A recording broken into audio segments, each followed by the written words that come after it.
Welcome back to the channel, everyone. It was a beautiful day when we set off to Norfolk to collect Dennis. It was a fairly early start in order to get to Dennis's location for about 10 o'clock in the morning. When we arrived, the first thing we needed to do was sort out those batteries. As mentioned, the batteries were apparently new, but they were flat when I first visited Dennis, so I took them home to recharge them. It looked like there was going to be some issues, as after a week of charging, the batteries only managed to reach about 90% charge. Now these batteries are monsters. They are heavy and difficult to handle, so you can see me working here with Laurie to install the batteries back into Dennis. Then I had to put some new fuel into Dennis. The previous week I'd added 25 litres of diesel to the quarter tank of fuel that was already present. I had no information how old the diesel was in the tank, so I was keen to add a good amount of new diesel as well as a diesel cleaner.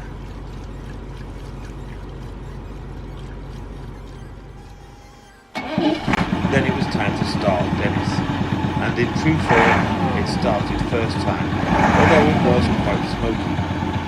This was to be expected. It's been sat in the field for a number of years. But now came the fun bit. How are we going to get that fire engine out of that field? Dennis has been standing in there for quite some time, and although it's been standing on hard standing, the owner had placed metal plates on the floor so to protect it as well. The trees in the area had all overgrown and certainly needed to be pruned back, otherwise we just wouldn't have got the truck out and we'd have ended up smashing windscreens and destroying the blue lights on the roof. So Laurie and I set to with the trees. Make mistakes. I climbed on the front of Dennis and Laurie worked from the roof. Tom, he was our main driver, and he had the task of edging the appliance along the road as we cleared the way. Now these two guys are an absolute massive help, and the appliance would never have made it back to its new home without them.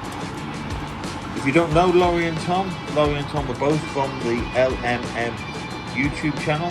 So if you aren't subscribers to their channel, please jump over there and subscribe. But do it after this video.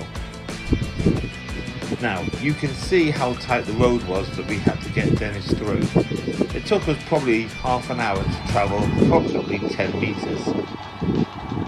The smoke was reducing as we drove the appliance, and certainly by the time we arrived at the main road, there was no smoke coming from the exhaust.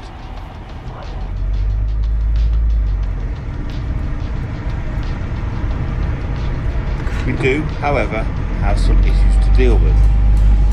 Firstly, the air pressure in tank 1 is running at the top of the red zone, absolutely maxed out, which we would fully expect to therefore blow a hose from the air system, but it didn't. It ran absolutely fine.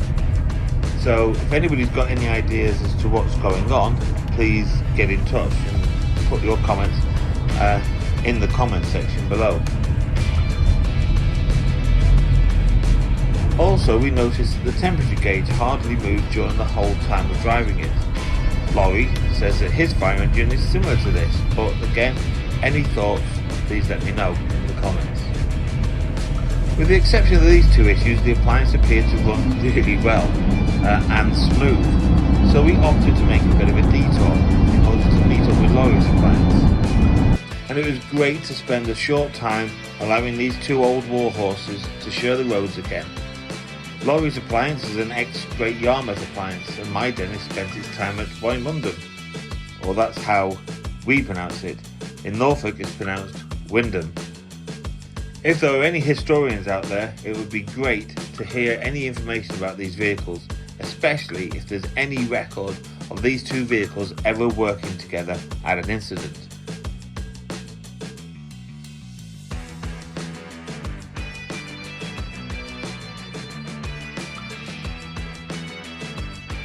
So that's the first half of the video. The appliance has been recovered from the field where it has spent the last few years, and it really responded well to being back on the road. It really felt like Dennis wanted to be saved and to be driven. Again, if you'd like to follow the journey of this appliance, then please subscribe to this channel. Please click that like button, and if you have any information on this appliance or thoughts about this channel, then I would welcome your comments.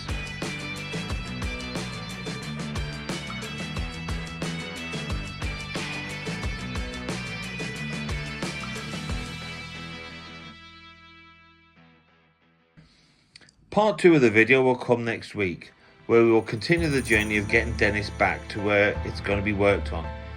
Please follow this channel and watch this progress. Thanks everyone, see you on the next video.